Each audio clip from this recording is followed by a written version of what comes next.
Accident ஆச்சு. இந்த பிப்ரவரியிலே சாட்சி சொல்லி எல்லா முன்னாடியும் சில காரியம் சொல்லணும்னு நினச்சிங்க. ஆனால் அதுக்காக ப்ரே பண்ணிட்டு இந்த எஸ்பா எல்லாமே சாட்சி சொல்லணும் அப்படின்னு சொல்லிட்டு மத்தேயு 12:50 சொல்லிட்டு ஆனால் சொல்கிறாங்க, என் தாயார் யார், என் சகோதரர் யார், என்னுடைய வார்த்தையின்படி செய்கிறவர்கள் தான் என் தாயார் என் சகோதரன் சொல்கிறாங்க. ஒருவேளை இவங்க வந்து ஆக்சிடென்ட் அங்கே விழுந்து கிடக்கும்போது அங்கேருந்து ஹாஸ்பிட்டல் கொண்டு போய் சேர்க்கிற வரைக்கும் ஒருவேளை எங்கள் அப்பா அம்மாவும் சரி, அவங்க அம்மா கூட பண்ணவங்க யாருமே என்ன செய்யலைன்னா, இங்கே ஆக்சிடென்ட் ஆகி விழுந்துருக்குறாங்க. அங்கே எடுக்கிற டீ கடையில் வந்து பார்த்தீங்கன்னா ஃபோன் எடுத்து யாருக்கு கடையை செய்யணும், ஃபோன் வந்து லாக்லாம் பண்ண மாட்டாங்க, லாக்லாம் கிடையாது. அதனால் அதுவும் எஸ்போட கிருபை தான். ஃபோன் கடைசி யார் பண்ணினாங்கன்னா அன்னைக்கு தான் பண்ணியிருந்தாங்க. அது ஒரு திங்கட்கிழமை நம்ம ப்ரேயருக்கு. அது யூஸ்வலாக நான் இது வரைக்கும் ஒரு நாள் கூட நான் வராமல் இருந்ததே கிடையாது. அன்னைக்கு பார்த்தீங்கன்னா எனக்கு நல்லா ஞாபகம் இருக்குது. எனக்கு ரொம்ப அதிகமான ஒரு சோர்வு எனக்கு வெளியே போக ஒரு மனமில்லாத நிலைமையில நான் வீட்டில் இருந்துட்டேன். இவங்க கிளம்பும்போது அண்ணன் ஃபோன் அடிச்சுட்டு வந்துருந்தாங்க. விழுந்தோடனே அந்த ஃபோனில் கடைசி யார் பேசிட்டாங்கன்னு சொல்லிட்டு ஃபோன் போடும்போது அண்ணனுக்கு தான் ஃபோன் அடிச்சிருந்தாங்க. அண்ணன் சாமினத்துக்குள்ளே வந்திருக்காங்க. ஃபோன் வந்துருச்சு. பேர் அன்னைக்கு ஒருவேளை யோசித்து பார்க்குறேன். அன்னைக்கு டாக்டர் ரிப்போர்ட்டு 12 மணிக்கு மேலே தான் வந்துச்சு. நீங்கள் எல்லாரும் அண்ணனுக்காக ஜெபித்த ஜெபங்களுக்கு எவ்வளோ நன்றி சொன்னாலும் போதாது. உடன் பிறந்த அண்ணன் சொல்கிற மாதிரி கூட பிறந்தவங்களுக்கு கூட அன்னைக்கு இரவுலாம் யாருக்கு தெரியாது. நீங்கள் எல்லாரும் தூங்காமல் ஜெபிச்சுட்டே இருந்தீங்க. அந்த ஜெபத்தின் விளைவு நிறைய காரியங்களே அந்த நீங்கள் ஜெபித்த ஜெபங்கள் வந்து செய்தது. பார்த்தீங்கன்னா விழுந்து ஆம்புலன்ஸில் இவங்க ஒரு வேளை சுய நினைவை இழந்துருந்தாங்க அப்படின்னு தான் சொல்ல முடியும். அந்த ஆம்புலன்ஸில் அபய குரல் போட்டு ஜெபிச்சுட்டு இருந்த அந்த ஜெப சத்தம், நீங்கள் ஜெபித்த சத்தத்தை கேட்டு ஆண்டவர் என்ன செஞ்சாருன்னா, அந்த இடத்துல ஆண்டவர் என்ன செஞ்சாங்க, இவங்களுக்கு ஒரு சுய நினைவை கொடுத்து இவங்க அந்த நேரத்துல இருந்து தான் ஏசப்பான்ட்டு சொல்லிக்கிட்டே இருக்கிறாங்க. நான் ஜிஹெச்சில் போய் தான் நான் அவங்கள பார்க்கவே போயிருந்தேன். நான் போகும்போது வரைக்கும் இவங்க ஏசுவேன்னு கூப்பிட்டுக்கிட்டே இருக்கிறாங்க. அந்த அளவுக்கு ஏன்னா ஹாஸ்பிட்டலில் ஐசியூவில் இருக்கிற நிறைய பேருக்கு சுயநினைவு, இந்த தலையில் அடிப்படுறவங்களுக்குலாம் சுயநினைவே இருக்காது. நிறைய பேருக்கு அந்த ஹாஸ்பிட்டலில் இந்த நாட்களில் 30 நாள் வரைக்கும் கண் திறக்கவே இல்லை, என்னை பார்க்க மாட்டேங்கிறாங்க, பேசுறது கேட்க மாட்டேங்கிறாங்க, எவ்வளவோ பேர் சொல்லியிருக்கிறாங்க. நானும் நினச்சி பார்ப்பேன் இவங்களோட நிலைமையும் அப்படி தான் இருக்கும், ஒரு வேலை அப்படி தான் இருந்திருக்கும். ஆனால் ஏசப்பாண்டு செஞ்சுருந்தாங்க. சுய நினைவு ஆண்டவர் வந்து தந்துருந்தாங்க. ஒருவேளை அங்கே போய் இரவு நேரத்தில் சேர்ந்ததுக்கு பிறகு மறுநாள் ஆப்ரேஷன் சொல்லியிருந்தாங்க. நான் நினச்சி பார்க்குறேன், அன்னைக்கு ராத்திரி நாங்கள் எல்லாம் ஹாஸ்பிட்டல் இருக்கோம். என் கையில் வந்து பார்த்திங்கன்னா காசு அப்படிலாம் எனக்கு கிடையாது. அன்னைக்கு நாங்கள் என்ன நிலைமையில் இங்கே இருக்கான்னு எனக்கு தெரியாது. அப்போ வீட்டில் பீரோவில் என்கிட்ட இருந்த பணங்கள் வந்து ஒரு 5000 அவ்வளோதான் இருந்திருக்கும். அப்போ மனோவா காலேஜில் இருந்தான், அதை மட்டும்தான் எடுத்துகிட்டு போயிருந்தேன். அப்போது ஹாஸ்பிட்டலில் நாங்கள் நைட்டு இருக்கோம். இவங்களை உள்ளே கூட்டிகிட்டு போயிருந்தாங்க. சில மருந்துலாம் எழுதி கொடுத்து அங்கேருந்து சொல்கிறாங்க, இதை வாங்கிட்டு வாங்கன்ட்டு. அப்படியே நான் பார்த்துட்டே இருந்து நான் எந்திரிக்கிறதுக்கு முன்பாக அங்கே கணவரோட தம்பி என்ன செஞ்சுட்டாங்கன்னா, அவங்க போய் அந்த மருந்து சீட்டை போய் வாங்குவாங்க. அந்த நேரத்துலேருந்து ஹாஸ்பிட்டல்லேருந்து வெளியே வர வரைக்கும் ஒரு நேரம் கூட இதுக்கு நம்ம என்ன செய்வோம், இதுக்கு என்ன பண்ணுவோம், வீட்டுக்கு எப்படி போவோம், இப்படி ஒரு நேரம் கூட அந்த யோசிக்க கூட அந்த விடவே இல்லை. அங்கே வந்து எப்படி ஆச்சரியமாக நடத்தினாங்க, அதை வந்து விவரிக்கவே முடியவே முடியாது. அவருடைய அன்பு அவ்வளோ பெரிதாக இருந்துச்சு. இவங்க வந்து 10 நாள் ஐசியூவில் இருந்தாங்க. இருந்த நாட்கள் வந்து பார்த்திங்கன்னா கொஞ்ச நேரம் தான் போய் பார்க்கலாம், யாராவது 2 பேரை தான் அதுவும் விடுவாங்க. போய் உள்ள இவங்களை பார்க்கறதுக்கு ரொம்ப கஷ்டமாக இருக்கும். நான் நிறைய நேரம் எங்கள் அப்பாலாம் இவங்களை வந்து பார்க்கவே கூடாதுன்ட்டு ரொம்ப நினைப்பேன். அதே மாதிரி ஆண்டவர் வந்து இவங்க ஐசியூலேருந்து ரிலீவ் ஆனதுக்கு பிறகு அப்பாலாம் வந்து பார்க்க வந்தாங்க. அந்த நேரத்துலேருந்து பார்த்தீங்கன்னா நிறைய நேரம் போகும்போது மனோவெல்லாம் நான் போய் பார்ப்பான். அப்பா நான் நேற்று என்னப்பா சொன்னேன் அப்படின்ட்டு அவன் கேட்பான். அவங்க ரொம்ப அப்படியே மயக்க நிலைமையில இருப்பாங்க. நான் போய் கேட்குறேன், அப்பாவுக்கு ஞாபகமே இல்லை அப்படின்னு சொல்லுவான். வந்து நிறைய நேரம் எல்லாருக்குமே என்ன நினச்சாங்கன்னா இவங்களுக்கு நினைவுகள்லாம் இருக்குமா. ஆஃபீஸ்லாம் நிறைய பேர் வந்து இவங்ககிட்ட நிறைய கேள்வி கேட்டாங்க. ஒரு அண்ணெல்லாம் கவர்மெண்ட் அண்ணெல்லாம் வந்து கேட்டாங்க, 2-3 கேள்வி கேட்குறாங்க. வந்து கேட்டுருக்கணும், பரவாயில்ல உங்களுக்கு என்ன செய்யலை, நினைவெல்லாம் இருக்குது அப்படின்லாம் சொன்னாங்க. ஆனால் ஐசியூவில் இருக்கிறது வந்து இவங்க வந்து கண்ணுவே ரொம்ப முழிக்கல. நாங்களாம் போய் நின்று அப்படியே அழுதுகிட்டே இருப்பேன். ஒரு 5 நிமிஷம் டைம் கொடுப்பாங்க, போய் நிற்பேன், கூப்பிடலாம் மாட்டேன். இவங்க கை இப்படி தொங்கிட்டு இருக்கும், ஃபுல்லாக டியூப்பு தான், எல்லா டியூப் அவ்வளோ மாட்டியிருப்பாங்க. அப்படியே நின்று அப்படியே நான் ஞாபகம் ஜோம் பண்ணிட்டேன்னு கூட எனக்கு ஞாபகம் இல்லை. நின்று அழுதுட்டு அப்படியே வெளியே வந்துடுவேன். அந்த நேரத்துலலாம் பார்த்தீங்கன்னா ஹாஸ்பிட்டலில் இருந்த நாட்கள், அந்த 10 நாட்கள் ஐசியூவில் இருந்தாங்க. 17 நாட்கள் வந்து நார்மல் வார்டுக்கு வந்திருந்தாங்க. இவங்க வந்து அப்படியே பெட் ட்ரீட்டாக இருந்த ஒரு அப்படியே படுத்த படுக்கையா அந்த மாதிரி தான், எதுவுமே அவங்களால செய்ய முடியாத நிலைமையில தான் இருந்தாங்க. அதே மாதிரி ராத்திரி பார்த்தீங்கன்னா தூங்கவே மாட்டாங்க. ஹாஸ்பிட்டலில் வந்து சொல்லிடுவாங்க 2 பேர் வந்து எப்படினாலும் கூட இருக்கணும், ஒருத்தவங்க மாற்றி ஒருத்தவங்க முழிக்கணும் அப்படின்னு சொல்லிட்டு. அதெல்லாம் யோசித்து பார்க்கும்போது அப்படி வந்து இவங்க தூங்காமல் இருப்பாங்களா. மே மாதம் வரைக்கும் ஒருவேளை இவங்களுக்கு வந்து ஆண்டவர் வந்து விடுதலை கொடுத்தாங்கன்னா எனக்கு அது வரைக்கும் எந்திரிச்சு பார்த்துட்டே இருப்பேன், இவங்க நல்லா தூங்குறாங்களா முடிச்சிருக்கிறாங்களா அப்படின்ட்டு. அந்த நைட் வந்து நல்ல ஒரு டீப் ஸ்லீப் வரவே வராது. அந்த மாதிரி ஆனால் நைட்டெல்லாம் சதீஷ் விமல்லாம் வந்து மாறி மாறி வருவாங்க கூட வந்து இருக்கிறதுக்கு.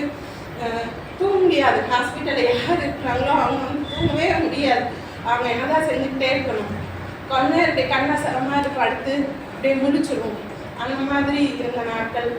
ஒரு நாள் அண்ணத்தாய்க்கா வந்து இருந்தாங்க. நான் எவ்வளவோ சொன்னேன் வேண்டாம்னு சொல்லிட்டு, ஆனாலும் அவங்க தாய் போல வந்து ஒரு நாள் ராத்திரி இவங்களோட முதுகு தடை கொடுத்துட்டே தன்னை அழுதுகிட்டே ஜொமன்ட்டே இருந்தாங்க.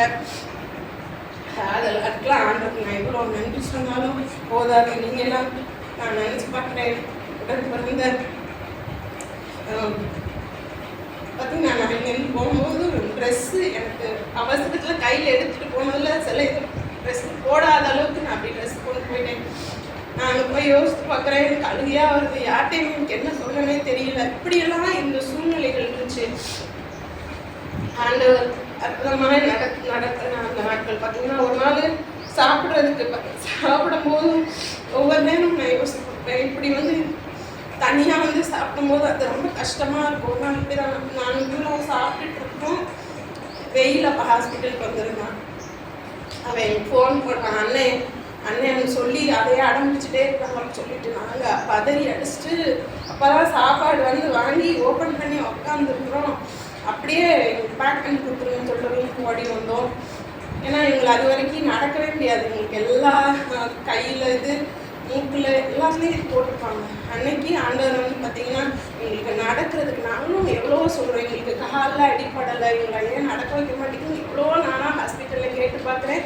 அவங்க ஒரு நாள் அதுக்கு வந்து சம்மதிக்கவே இல்லை. ஆனால் அன்னைக்கு ஆண்டவர் வந்து அன்னைக்குலாம் நடக்கிறதுக்கு ஆண்டவர் உதவி செஞ்சாங்க. ஆண்டவருக்கு ரொம்ப நன்றி. ஸோ அதே மாதிரி கரெக்டாக ஏப்ரல் 24 எனக்கு ஆக்சிடெண்ட் ஆச்சு. மார்ச் 24ஆம் தேதி பிப்ரவரி 24ஆம் தேதி ஆக்சிடெண்ட் ஆச்சு. மார்ச் 24ஆம் தேதி அதே மாதிரி இரவு நேரத்தில் டிஸ்சார்ஜ் ஆகி நாங்கள் வீட்டுக்கு போகிறோம். வீட்டுக்கு போனாலும் பார்த்திங்கன்னா நைட்டு வந்து சரியாக தூக்கமே இருக்காது. ஹாஸ்பிட்டல்லாம் இவங்களுக்கு எல்லாமே தண்ணி ஆகாரம் தான் போகும். அது கொண்டு வந்து கொடுக்குறதையும் இவங்களுக்கு வந்து சரியாகவே குடிக்கவே மாட்டாங்க. சில நேரம் அப்படியே இருக்கும், அப்படியே கீழே டஸ்ட்பினில் போடுற மாதிரி தான் இருக்கும். ரொம்ப கொஞ்சம் தான் சாப்பாடு கொடுத்தாங்க. வீட்டுக்கெலாம் வந்தாங்கன்னா ராத்திரி எங்களுக்கு பசிக்கும். இடையில நான் ஆப்பிள் எல்லாம் ரூமில் கொண்டு வந்து வச்சுருக்காங்க. சதீஷ் வீட்டில் இருக்கும்போது அப்படியே எந்திரிச்சு அப்படியே இருக்கும். அப்போ ஏப்ரல் 6ஆம் தேதி ஒரு ஞாயிற்றுக்கிழமை வந்து நான் சொன்னேன், இவங்களா சர்ச்சுக்கு போகணும்னு சொன்னாதான் நாங்கள் போவோம். முதல் ஞாயிற்றுக்கிழமை நாங்கள் இவங்களுக்கு அப்போ ரொம்ப முடியல. 2வது ஞாயிற்றுக்கிழமை முன்னாடி இவங்க வந்து சொல்கிறாங்க, நம்ம நாளைக்கு சர்ச்சுக்கு போயிடுவோம் அப்படின்னு சொல்லிட்டு. அப்போ மறுநாள் வந்து பார்த்திங்கன்னா அந்த சர்ச்சில் நிறைய ஸ்டெப்ஸ் ஏறி தான் மேலே போகணும். அப்போ கரெக்டாக நாங்கள் ஸ்டெப்பு அங்கே எடுத்து வச்சோடனே என் இயலாமை நீர் உடன் இருப்பின்னு சொல்லிட்டு அந்த பாட்டு அப்படியே பாடினாங்க. நான் அப்படியே மேலே ஏறுறேன். அன்னைக்கு பார்த்தீங்கன்னா ஆண்டவர் எனக்கு ஒரு பெரிய டெலிவரன்ஸ் ஒன்று கொடுத்தாங்க. அவ்வளோ நாள் வரைக்கும் நைட்டு சரியாக தூக்கமே வராது. அன்னைக்குலேருந்து பார்த்தீங்கன்னா நைட்டு நல்லா தூங்கிடுவாங்க. நைட்டு படுத்தானா 10 மணி படுத்தா காலையில் 4 மணி 5 மணிக்கு தான் எழுந்திருப்பாங்க. ஆனால் ஆச்சரியமாக அன்னைக்கு வந்து ஒரு விடுதலை அந்த ஏப்ரல் 6ஆம் தேதி ஞாயிற்றுக்கிழமை வந்து அந்த கிருபையாக வந்து கொடுத்தாங்க. அதுக்கு பிறகு நாங்கள் ஏப்ரல் 10ஆம் தேதி ஒரு வியாழக்கிழமை நாங்கள் ராத்திரி நாங்கள் சிவகாசிக்கு நாங்கள் 2 பேருமா காரில் வந்து சேர்ந்தோம். பார்த்தீங்கன்னா ஒரு வாரம் நான் அடுப்பு பற்றவே வைக்கல. எனக்கு கொடுத்த கரங்களை நான் யோசிச்சு பார்க்கும்போது எனக்கு சாப்பாடு எல்லாம் கொடுக்கும்போது எனக்கு அவ்வளோ ஆச்சரியமாக இருக்கும். நான் சொல்லுவேன், எனக்கு இவ்வளோ கொண்டு கொடுக்குறீங்களே அப்படின்னு சொல்லிட்டு. பார்த்தீங்கன்னா எனக்கு சூப்பு கொண்டு கை கொண்டு அது செய்கிறவங்க எனக்கு கொண்டு கொடுக்குறவங்க பார்த்தீங்கன்னா அண்ணெல்லாம் நான் நினச்சி அப்போ எப்படி அக்கா கண்ணியெல்லாம் ஸ்கூலில் எக்ஸாம் டியூட்டி அவங்க எங்கள் வீட்டுக்கு வந்து வேணுமா ஒரு டப்பாவில் வந்து எங்களுக்கு ஏதாவது கொடுத்துட்டு அப்படியே போயிடுவாங்க. ஒரு வாரம் நான் அடுப்பே பற்றவே வைக்கல. வினோதினி விட்டது எல்லாருக்கா கொடுத்துட்டாங்க. எனக்கு சாப்பாடுக்கு எனக்கு ஒரு நேரம் கூட எனக்கு திளைக்கவே இல்லை. அது மாத்திரம் இல்லை, வீட்டுக்கு வர்றதுக்கு முன்னாடி வீடை க்ளீன் பண்ண வீடு இருந்த கோலம் ஒரு நாள்னு சொன்னால் வீடு ரொம்ப மோசமாக இருக்குது.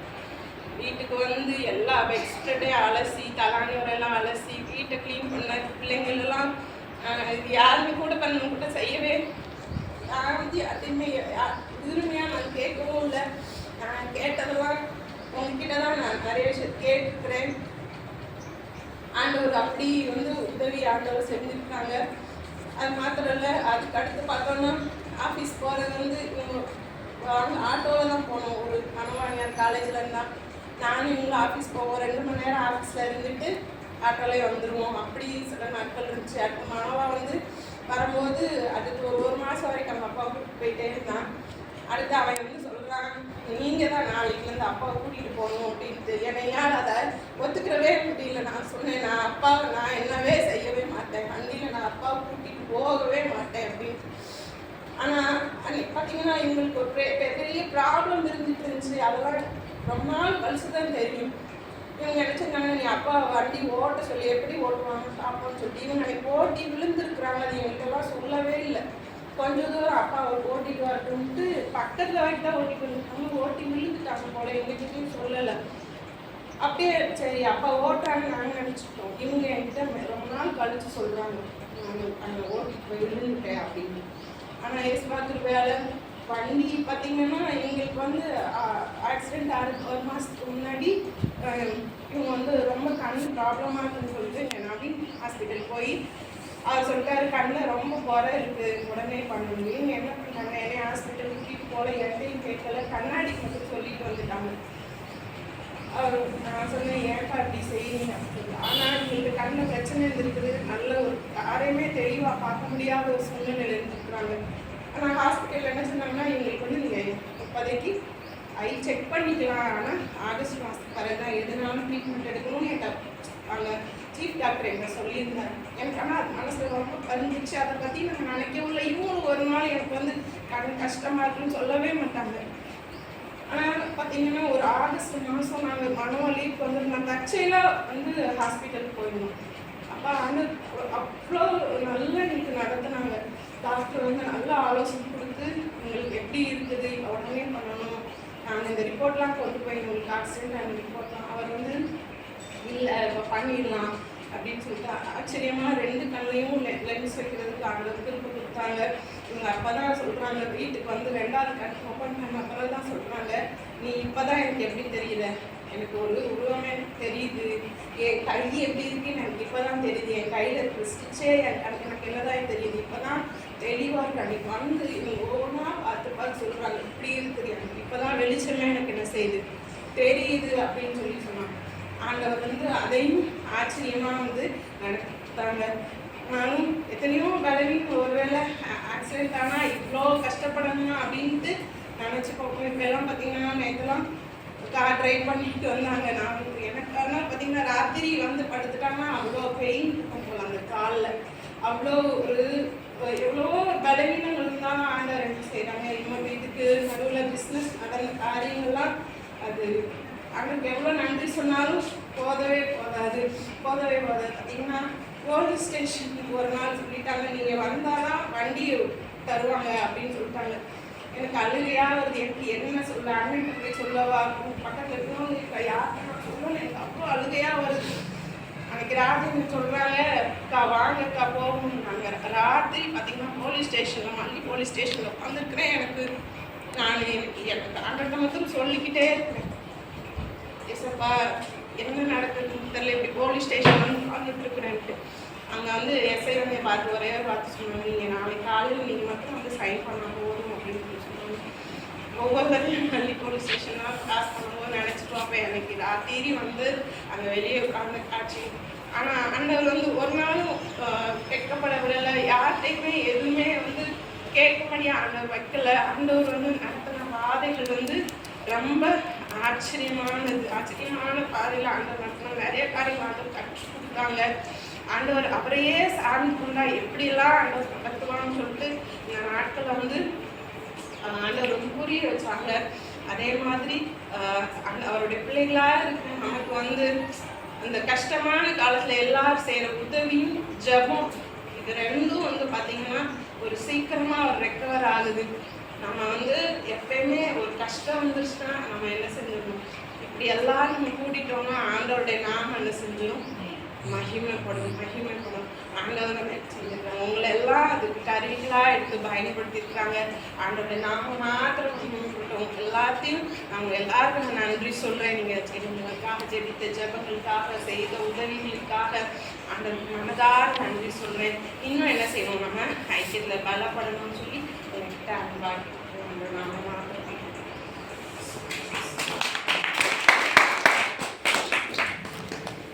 Hallelujah.